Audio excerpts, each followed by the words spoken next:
Hello, അസ്സലാമു അലൈക്കും. എന്തെല്ലാം വിശേഷങ്ങളൊക്കെ എല്ലാവർക്കും സുഖമാണോ?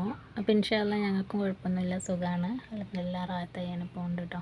അപ്പോൾ ഇന്നത്തെ വിശേഷം എന്താണെന്ന് വെച്ചാൽ ഞാനിത് ഇന്നലെ എടുത്ത വീഡിയോ ആണ് കേട്ടോ. കാരണം ഇന്നലെ ഞായറാഴ്ച ആയതുകൊണ്ട് പിന്നെ കുട്ടികളൊക്കെ ഉണ്ടായിരുന്നു. അപ്പോൾ പിന്നെ കുറച്ച് ബിരിയാണി വെച്ച് കൊടുത്തിരുന്നു കേട്ടോ. അപ്പോൾ ഞാൻ എപ്പോഴും പൊരിച്ചിട്ടുണ്ടാക്കുന്ന ബിരിയാണിയാണ് ഞാൻ കൂടുതലും എൻ്റെ ചാനലിൽ ഇട്ടുകയാണ്. അപ്പോൾ ഞാൻ വിചാരിച്ചു ഇന്ന് പൊരിക്കാണ്ട് ഉണ്ടാക്കിയിട്ട് അതൊന്ന് വീഡിയോ ആക്കിയിട്ട് ഇടാണ് കേട്ടോ. അപ്പോൾ നേരെ വീഡിയോ ഉണ്ടല്ലോ. അപ്പോൾ ഞാൻ ഉള്ളിൻ്റെയും തക്കാളിൻ്റെ അളവ് എന്തായാലും പറയുന്നില്ല, കാരണം ഞങ്ങൾക്ക് നല്ല അത്യാവശ്യം മസാല വേണ്ടതുകൊണ്ട് ഞാൻ അത്യാവശ്യം കൂട്ടിയിട്ടാണ് പിന്നെ ഉള്ളിയും തക്കാളിയൊക്കെ എടുത്തേക്കണം കേട്ടോ. അപ്പോൾ ആദ്യം ഉള്ളി പിന്നെ കുറച്ച് വാട്ടിയെടുത്തിട്ടോ. പിന്നെ അതിലേക്ക് ഞാൻ തക്കാളി അരിഞ്ഞാണ്ട് ഇട്ട് കൊടുത്ത് അങ്ങനെ ഉപ്പിട്ട് കൊടുത്തങ്ങാണ്ട് അത് വാടാൻ വെച്ചിരിക്കണം കേട്ടോ. പിന്നെ ഗ്യാസുമ്മലാട്ട് ഉണ്ടാക്കണം, അടുപ്പൊന്നും ഇവിടെ ഇല്ല, അതുകൊണ്ട് ഗ്യാസുമ്മ തന്നെ ആട്ട് ഉണ്ടാക്കണം. പിന്നെ വേറൊരു ചെമ്പട്ടി വെച്ചങ്ങാണ്ട് അതിലേക്ക് എന്താക്കി പിന്നെ സൺഫ്ലവറിൻ്റെ ഓയിൽ ഒഴിച്ച് കൊടുത്തങ്ങാണ്ട് അതിലേക്ക് ഒരു സ്പൂണ് നെയ്യ് ഒഴിച്ച് കൊടുത്തിട്ടോ. എന്നിട്ട് അത് ചൂടായപ്പോൾ അതിലേക്ക് ഞാൻ ഉള്ളിയും ക്യാരറ്റും പാടെ പൊരിച്ചെടുത്തു കേട്ടോ.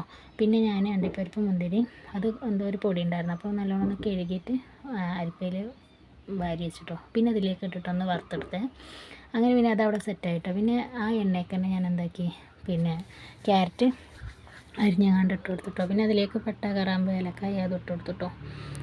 അപ്പോൾ അതവിടെ പിന്നെ ആവട്ടെ. പിന്നെ ഇവിടെ മസാല ഏകദേശം ഇവിടെ വാടി വന്നിക്കണം കേട്ടോ. പിന്നെ ഞാൻ അരി പിന്നെ 1.5 കിലോനായിട്ട് ഉണ്ടാക്കുന്നത്. അപ്പോൾ ഞാൻ ഏത് പാത്രത്തിനാണെന്ന് വെച്ചാൽ ആ പാത്രത്തിന് നമ്മൾ അളന്നുകാണ്ട് എടുക്കുക കേട്ടോ. അതിന് 2 പാത്രം വെള്ളം ഒഴിച്ച് കൊടുക്കുക കേട്ടോ. അപ്പോൾ ഞാൻ ഇതാക്കണ പിന്നെ വെള്ളം ഒഴിച്ച് അത് തിളക്കാൻ വെച്ചിരിക്കണം കേട്ടോ. അതിലേക്ക് പാകത്തിനുള്ള ഉപ്പ് ഇട്ട് കൊടുക്കുക. പിന്നെ നമ്മൾ മസാല ഇവിടെ പിന്നെ ഉള്ളിയും തക്കാളിയൊക്കെ വാടിയിരിക്കണം കേട്ടോ. ഇനി ഇതിലേക്ക് ഞാൻ മല്ലിച്ചപ്പ് ഇട്ടുകൊടുത്ത് പിന്നെ പുതിന ഇല്ലായിരുന്നു കേട്ടോ. പിന്നെ കറിവേപ്പിൻ്റെ ഉണ്ടായിരുന്നു.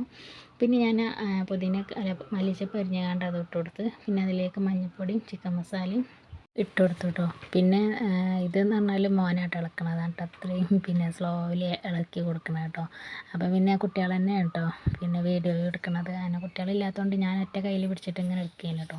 പിന്നെ അവർ വന്നുകൊണ്ട് പിന്നെ അവർ തന്നെ എടുത്തു. പിന്നെ ഞാനൊരു സ്പൂണ് ബിരിയാണി മസാല ഇട്ട് കൊടുത്തേക്കണം കേട്ടോ. അപ്പോൾ അതവിടെ ഏകദേശം പിന്നെ മസാല റെഡി ആയിക്കൊണ്ടിരിക്കുന്നുണ്ട് കേട്ടോ.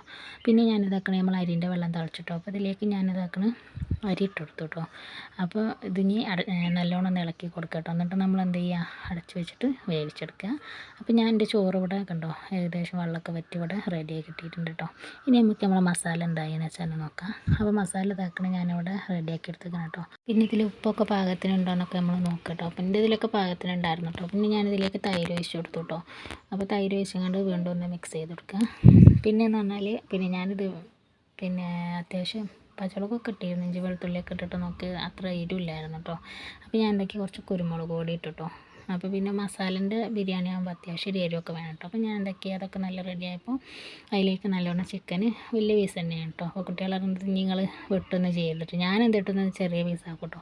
കുട്ടികൾക്ക് അങ്ങനെ ഇഷ്ടമല്ല കേട്ടോ. അപ്പോൾ ഞാൻ എന്തൊക്കെ ഏതായാലും ഇങ്ങനെ ഉണ്ടാക്കില്ല എന്നിട്ട് ആ വലിയ പീസോട് കൂടി തന്നെ ഉണ്ടാക്കി കേട്ടോ. അങ്ങനെ ഉണ്ടത് ഏകദേശം ഇവിടെ പിന്നെ വേഗം ആവട്ടെ. ഇങ്ങനെ ആകുമ്പോൾ അത് വേഗമായും ചെയ്ത് അതുകൊണ്ട് അവിടെ പിന്നെ ഇറച്ചിയായി ചോറുമായി കേട്ടോ. ഇനി നമുക്കിത് എന്താക്കണം, ദമ്മിടണം കേട്ടോ. അപ്പോൾ ഞാനിതൊക്കെ ഉണ്ടാക്കും കേട്ടോ. വെള്ളത്തിൻ്റെ തിരക്കിലാട്ടോ ഇതൊക്കെ ഉണ്ടാക്കണം. കാരണം ഞായറാഴ്ച ആയതുകൊണ്ട് ഞങ്ങൾക്കൊരു നേരം വെള്ളം വരുള്ളൂ കേട്ടോ. അപ്പോൾ ആ വെള്ളം പിടിക്കും വേണം, അത് ഉണ്ടാക്കും വേണം, മക്കൾക്ക് നേരത്തിന് കൊടുക്കും വേണ്ടേ. അപ്പോൾ ആ ഒരു ഇടങ്ങേറിലാണ് കേട്ടോ ഇതൊക്കെ വീഡിയോ എടുക്കണമെന്ന്. കാരണം കുറേയൊക്കെ ചിലപ്പോൾ മിസ്സായി പോയിട്ടുണ്ടാവും. അപ്പോൾ എന്തായാലും ഇതാക്കണം ഞാൻ ദമ്മിടാൻ വേണ്ടിയിട്ട് ഗ്യാസുമ്മ തന്നെ കേട്ടോ ദമ്മിടുന്നത്. അപ്പോൾ ഇതിലേക്ക് പിന്നെ ചോറൊക്കെ അടിയിൽ നിന്ന് ആദ്യം എടുത്ത് വേറെ പാത്രത്തേക്ക് മാറ്റിയിട്ട് പിന്നെ അടിയിൽ പിന്നെ കുറച്ച് ചോറാക്കി പിന്നെ നെയ്യ് ഒഴിച്ച് ലേശം ബിരിയാണിൻ്റെ മസാല ഒന്ന് കുടഞ്ഞു കൊടുത്ത് പിന്നെ നമ്മൾ മസാല അതിലേക്ക് ഇട്ട് കൊടുത്തു കേട്ടോ. പിന്നെ ഇതിൻ്റെ മേലൊക്കെ ഉണ്ടോ ഒരു ലെയർ ചോറ് ഇട്ട് കൊടുത്തു കേട്ടോ. എന്നിട്ട് അതൊന്ന് നല്ലോണം റെഡിയാക്കി കേട്ടോ. പിന്നെ ഇതിലേക്ക് കണ്ടോ ഞാൻ വീണ്ടും മസാല ഇട്ട് കൊടുക്കാം കേട്ടോ. പിന്നെ ഇത് രണ്ടാമത്തെ ഇതിൽ അത്യാവശ്യം നല്ല മസാല ഇടുന്നുണ്ട് കേട്ടോ. പിന്നെ നിങ്ങൾക്ക് ഇത്ര ഒന്നും വേണ്ടാന്നുണ്ടെങ്കിൽ എന്താക്കാം മസാല കുറക്കട്ടോ. പക്ഷേ ഇത് നല്ല ടേസ്റ്റ് കേട്ടോ. അത് മറ്റേ നമ്മൾ പൊരിച്ചിട്ട് തിന്നണേക്കായി ടേസ്റ്റ് ഇങ്ങനെയുണ്ട് തിന്നണത്. കാരണം എന്താ നല്ലൊരു ടേസ്റ്റാണ്, നല്ലൊരു മണവും ഒക്കെ ഉണ്ടാവും കേട്ടോ. മറ്റേത് അങ്ങനെ ഉണ്ടാവും, പക്ഷെ എന്നാലും അത്ര മടുപ്പൊന്നും നമുക്ക് തോന്നില്ല കേട്ടോ. അപ്പോൾ ഇത് നിങ്ങൾ വിചാരിച്ചു മസാല ഇത് ഏറിപ്പോയിന്ന്, പക്ഷെ ഒട്ടും അല്ല കേട്ടോ. അത് നല്ല ഞങ്ങൾക്ക് പാകമായിട്ടുണ്ടായിരുന്നു കേട്ടോ. പക്ഷെ നല്ല ടേസ്റ്റ് ഉണ്ടായിരുന്നു കേട്ടോ ഇന്നലെ ബിരിയാണി വെച്ചത്. അപ്പോൾ ഞാൻ ഇന്നലെ ഇടണം വിചാരിച്ചു, പക്ഷേ ഇന്നലെ എനിക്ക് എന്തോ എല്ലാം കൂടെ ആയിട്ട് എനിക്ക് അങ്ങനെ ഇടാൻ ടൈം കിട്ടിയില്ല കേട്ടോ ഇതിന്. അങ്ങനെ പിന്നെ ലാസ്റ്റത്തെ ചോറ് ഇതിൻ്റെ മേലെ പിന്നെ ഇട്ട് കൊടുത്ത് നമ്മൾ ദമ്മിടാൻ വേണ്ടിയിട്ട് വെക്കുക കേട്ടോ. മേലെ തക്കണ കുറച്ച് നെയ്യ് ഒഴിച്ച് കൊടുത്തു. പിന്നെ നമ്മൾ അണ്ടിപ്പരിപ്പ് മുന്തിരി ഒക്കെ ഇട്ട് കൊടുത്തു കേട്ടോ, പൊരിച്ചതൊക്കെ. പിന്നെ എന്താ പറയുക ബിരിയാണീൻ്റെ മസാല ലേശം ഇട്ട് കൊടുത്ത് അങ്ങനെ പിന്നെ മല്ലിച്ചപ്പ് മുട്ടായിരുന്നു, അത് ഇട്ട് കൊടുത്തിട്ട് നമ്മളൊരു 10 മിനിറ്റ് ഒന്ന് അടച്ച് വെച്ചിട്ട് ആവി കൊള്ളിച്ചിട്ടോ. പിന്നെ അതിന് ശേഷം നമ്മൾ പിന്നെ തിന്നാൻ നേരത്താണ് ഇത് ഇളക്കിയിട്ട് ഓരോരോ സൈഡിൽ നിന്ന് ഇട്ടെടുക്കണം, മൊത്തത്തിൽ ഇളക്കി എടുത്തിട്ടില്ല.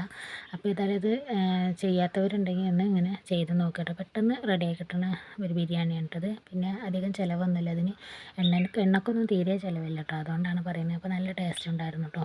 അപ്പോൾ ഞാൻ പിന്നെ ഇതൊന്നലെ എഡിറ്റ് ആക്കണം വിചാരിച്ചു, പക്ഷേ എന്നെക്കൊണ്ട് പിന്നെ പറ്റിയില്ല കേട്ടോ. കാരണം എനിക്കെന്താ ഭയങ്കര ക്ഷീണമൊക്കെ ആയി പോയതുകൊണ്ട് ഞാൻ അങ്ങനെ ഇന്ന് പിന്നെ എഡിറ്റ് ആക്കിയിട്ട് വോയിസ് കൊടുത്തിട്ടാണ് ഇടുന്നത്.